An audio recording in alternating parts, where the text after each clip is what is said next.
Gentlemen, we're done here. Take me to Cold Steel. She had just given me an OD of Valkyr. I could feel green fire eating my brains. They turned to steam. They did a fade on me. I'd never had a chance. The witch had got me just as sure as if she put a gun to my head and pulled the trigger.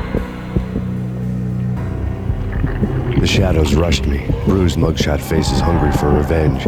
They knew my weak spots and closed in for the kill. The floor turned into a vortex of green blood. I fell. Bartender is shiny stuff and dreams are made of stooped necromancers. He sings like a banana wrist, having strayed too close to the constellations on their shaved skulls. There was a bad line in a prank call. Someone spouting insane babble. I couldn't make sense of it. But I had an overwhelming sense of deja vu. The caller's voice sounded oddly familiar. There was something disturbingly familiar about the letter before me. The handwriting was all pretty curves. You're in a graphic novel. The truth split my skull open, a glaring green light washing the lies away. All of my past was just fragmented still shots, words hanging in the air like balloons. I was in a graphic novel, funny as hell. It was the most horrible thing I could think of. There was something disturbingly familiar about the letter before me. The handwriting was all pretty curves. You're in a computer game, Max. The truth was a burning green crack through my brain, weapon statistics hanging in the air, glimpsed out of the corner of my eye, endless repetition of the act of shooting, time slowing down to show off my moves, the paranoid feel of someone controlling my every step. I was in a computer game. Funny as hell, it was the most horrible thing I could think of. Don't lose it. It's Valkyr. The drug. Snap out of it. Try to remember. It was a bad line in a prank call. Someone spouting insane babble. I couldn't make sense of it. But I had an overwhelming sense of deja vu, and the caller's voice sounded oddly familiar. Max, something happened at the office today. A strange memo. Something about Vikings. Honey, I gotta run. You can tell me all about it this evening. Have a nice day, darling. The bullet holes were rubies on her chest, blood glowing on her ivory skin. She was so beautiful. The killer was smiling. The flesh of fallen angels. Slowly, the green nightmare faded, leaving dark stains on my soul that would never come off. I felt like flatlining. I was all shook up. I woke up in a cold sweat, sick and tired to the bone, lying in a puddle of my own puke. The hag had said take me to Cold Steel before it had all gone crazy. It was a clue, the only one I had. It took me forever to crawl back to my feet and hit the road, but when I did, I drove straight to Cold Steel Foundry outside the city. There was a whole lot of action around the place for a freezing winter night. Trucks coming and going, men running. I had the drop on the mystery witch. She thought I was dead. I was on her blind side. I was going in. The bad trip had put me in a crazy mood, adrenaline pumping through my aching veins. Staggering on the mill roof in ice and snow and wild wind, I was a ninja. My kung fu was strong. I wasn't kidding anybody. At best, I was Superman on kryptonite about to fall through a skylight, down to where it was all going down. A half-abandoned industrial area in the middle of nowhere. The factory was a perfect front for any number of illegal activities. Life-threatening weather conditions. A record-breaking killer storm. In the city's history, vehicles stuck in snow. Heavy snowfall. Forecast shows severe weather is expected to continue. Out in the night, snow fell like confetti over the Devil's Parade. The storm was anything but over. The facility has been compromised. Repeat, the Deep Six has been compromised. Initiate Operation Deadeyes. The walkie-talkie military lingo could mean only one thing. They were getting ready to destroy the evidence and vanish into the night. I was so close. The hidden truths were just around the corner. The mercenaries were running a tight operation, paperwork and all. Merchandise missing again. A chemist had tried to smuggle it out for his own private party. Locked him up in cell B7 in D6's old test facility to wait for proper processing. I was close enough to hear the secrets, just beyond the next doorway. I had taken on the role of the mythic detective, Bogart as Marlowe, or as Sam Spade going after the Maltese Falcon to unravel all the mysteries. There was an old army bunker under the steel mill. I knew the military plaque on the floor. I had seen 1,000 variations of the insignia on crumbling brick walls everywhere in the city. The sword replaced by a syringe. Project Valhalla, V for Valkyr, V for Valhalla. All of a sudden it read like a crackpot conspiracy theory. Top secret. Project Valhalla. U.S. Army. Yggdrasil Network. Valhalla, the otherworldly place in Norse mythology where the bravest heroes spent their afterlife feasting and fighting forever, their wounds miraculously healed night after night.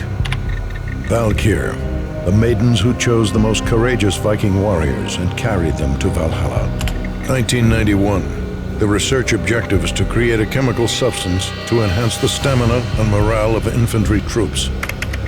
1995. Results unsatisfactory. Project canceled. Someone had decided to continue the sick experiment unauthorized. Project compromised. Data leak. Fix the damage by any means necessary. Security clearance red. Authorized by the project lead. Field test. Double the dosage for all the remaining test subjects. Observe and record the subject's behavior in an urban setting. The drop-off point was my old address in New Jersey. The file dated 3 years ago. Just when you thought you had reached the deepest depths of horror, it suddenly got worse. How to turn off that small voice inside your head that started to whisper that you should be glad that now, if not before, your revenge was justifiable on any conceivable moral scale. That small voice proved, beyond any doubt, that I was damned. We pieced together a jigsaw, and the final picture is you finishing that same puzzle. A mad, green-eyed killer standing behind you. An urban legend come true. The Project Valhalla test subjects had been the mad junkies who had murdered my loved ones. The rest was simple body count math. It all pointed to her. Ms. Valkyr. The factory went up in a fiery inferno behind me. All my leads were dead, turned to smoke and dust. I had lost my way. I hadn't slept in a million years.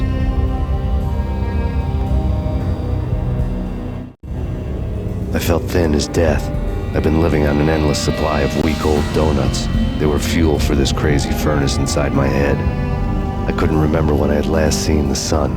I was on a permanent graveyard shift. When the darkness fell, New York City became something else, any old Sinatra song notwithstanding. Bad things happened in the night, on the streets of that other city, Noir York City. I was in an all-night diner, downing cup after cup of coffee that tasted like engine oil, when a new message from BB got me back on the killer track. What the hell happened at Roscoe Street? Maxie, I'm going out on a limb here. We need to talk this through, come up with a plan. 2:30 a.m., the Choir Communications Garage. The more I thought about Alex's murder and the frame-up, the more it felt like an inside job. I should have seen it coming. BB had sold me out, and now he wanted to finish what he'd started. The garage was dead. BB showed up in his tailor-made suit, gold watch, and cufflinks to match, all way beyond a cop's pay. Maxie. Oozing suave charm, he was guilty as hell. What the hell does BB stand for anyway? Backstabbing bastard? Come on, don't be like that. Have a cigar. I don't smoke. Maxie, you have no idea how big this is. It's huge. You have no idea. I think I do. You're a bribe-taking bent cop who sold out his partner. Those mobsters in the subway were a dead giveaway. Hard to miss. Bet it was exactly like this with Alex. Up close and personal. You can't win this one, Max. No, but I can make damn sure none of you do either. BB turned out to be another cardboard cutout bad guy. Reports of a fire at the Punchinello Manor in Westchester. The manor is the home of Angelo Punchinello, the alleged head of the Punchinello crime family. The police are now saying, contrary to their earlier statements, that Max Payne is still alive and at large. He continues his vendetta against the Mafia, of which this last act of arson is attributed to. I had no recollection of setting any fires, but I did remember the flames. Yeah. Max Payne, Whatever does it for you. this is Alfred Woden. I can give you the name of your enemy. Come to the Asgard building presently. We are expecting you. Woden was waiting for me on the steps of the old building. Mr. Payne, let's go inside. The others are anxious to begin. The others? Despite the general misconception, this building actually predates the City Hall by 2 years, thus being the oldest municipal building still in use here at the foot of the Brooklyn Bridge. No kidding. The old man played tour guide as he led me through a dark, domed hall. The answers I was after loomed large ahead. Mr. Payne, I would like to introduce you to my colleagues in what we call the Inner Circle. You've been watching too much X-Files. You have seen the files on Project Valhalla. We can fill the gaps, provide you with the information missing from those files. We were all involved in the early stages of the project during the Gulf War. What's the catch? We would very much like to blow this thing wide open, but our hands are tied. Her name is Nicole Horn. She was the key figure in Project Valhalla. When the funding was discontinued, she simply refused to quit. She knew exactly what she had in her hands. Nicole Horn is the president of Acer Corporation. She has more than half the city in her pocket. This must be kept under wraps. If you try to go public with this, we will deny any knowledge. We need you to take her out. Afterwards, we can protect you. Make all the charges go away. That was the cue for the killer suits to kick in the doors and swarm inside. On screen, the so-called corpse of Alfred Woden stood up, miraculously waking from his dirt nap, looking smug among his dead pals. In the land of the blind, the one-eyed man is king. I didn't know how he'd pulled it off, but it was a pretty slick way to get out of all his promises. Most of what he had said fit too well to be a load of crap. And what is your answer to those saying that he's actually providing a service long overdue to the city? This crusade nonsense has gone too far. He's out of control. It must stop. He will be stopped. That was Deputy Chief Jim Rivera from the New York City Police Department. Nicole Horn had blackmailed the Inner Circle into silence. The tape came with a curt extortion note on a piece of expensive paper. I remembered Candy Dawn taping her clients in action on the side, selling the tapes to the highest bidder. I was sure that kinky sex was nowhere near Alfred Woden's worst sin. But I had a feeling that when this was over, any collateral would come in handy. Nothing seems to stop Acer Corporation's phenomenal victory march. Incredibly, the stocks are still rocketing. Worried experts already see a danger in the company's success. Some have gone as far as to say that Acer Corporation is about to become an even bigger monopoly than Microsoft ever was. Woden had taken care of my mission preps with military precision. The critical areas in the Acer Corporation headquarters blueprints were circled in red. The president's office was at the top of the building, right below her penthouse suite. The elevators were controlled by a security computer, part of the mainframe located underground below the building. The high-rise was sealed as tight as a sci-fi fortress. I had dreamed of revenge. Those dreams were always nightmares, of coming close and then failing. Project Valhalla had not been the only thing the Inner Circle had been involved in. There were rows of cabinets full of files. The Serpentine Secret Society went back a long way, always pulling strings from the shadows. I couldn't say I was sorry. Woden's move in some Byzantine power game had cut the Circle's membership roster to 1. The old man wanted me on cleanup duty. It was my mess, too. Mine wasn't the most original approach to the problem. It wasn't as if it hadn't all been done before. An eye for an eye, the first principle of revenge. Old as dirt, still going strong. The cardinal rule in going after someone with an intention to kill was not to make it personal, which it almost always ended up being anyway. It did with me. I took my time, cruising around the city in the snow. There was no hurry. I knew what I had to do now. I took my time, thinking about it, building up the rage. When I was ready, I parked the stolen wheels at the front entrance of the Acer Corporation headquarters. Got out, got in, got cracking. I had a bullet with Nicole Horn's name on it. I had 10,000 bullets with the hag's name on them. She had ultra-high-tech security systems, enough mercenaries and weaponry to start World War III. There was no fear. New York disappeared behind a veil of snow. I had crossed the threshold. This was her domain, sleek and sexy and soulless, all glass and steel. A place of color-coded security key cards, metal detectors, and surveillance systems.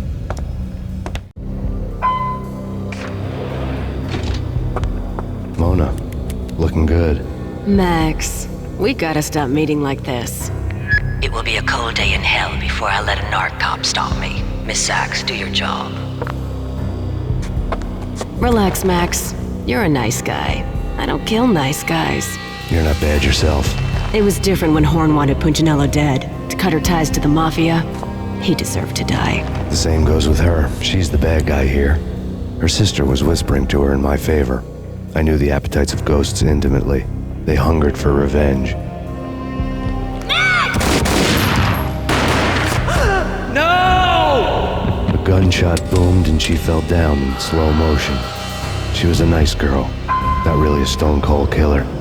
And now she was stone-cold dead. Like religious fanatics or loyal samurai, Horn's private army was coming at me. When the elevator came back down, Mona was gone. There was a lot of blood, but no body. Something clicked for the final time.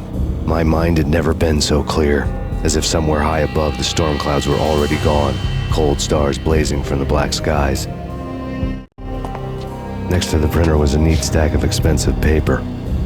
Hacking through Horn's computer would have unearthed files of criminal plans, strategies for world domination, spy helicopter reports, illegal wiretap recordings, internet porno, all of the above. Take your pick. I really didn't care anymore. I had seen too much of it already. Valkyr had been meant to be a white-winged maiden that would lift you to a warrior's heaven, but it turned out to be a one-way demon ride to hell. The devil was in the drug.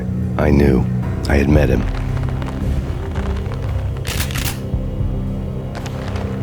And now I was gonna kill her, the queen of the underworld who had tried to lift herself a bit closer to heaven with her drug money. No begging, no bribes. She knew better. Honor among killers. We who were about to die, both of us knew how this would end, in pain and suffering. All this because your wife stuck her nose into things that were none of her business. The cops were coming to take me away. The sirens were like a bad conscience I couldn't shake. It's ridiculous you've made it this far. You won't be alive when they get here. And then it was all over. The storm seemed to lose its frenzy. The ragged clouds gave way to the stars above. Max Payne, this is Deputy Chief Jim Bravura from the NYPD. We've got the building surrounded. Throw down your weapons and lie down with your hands behind your head. A bit closer to heaven.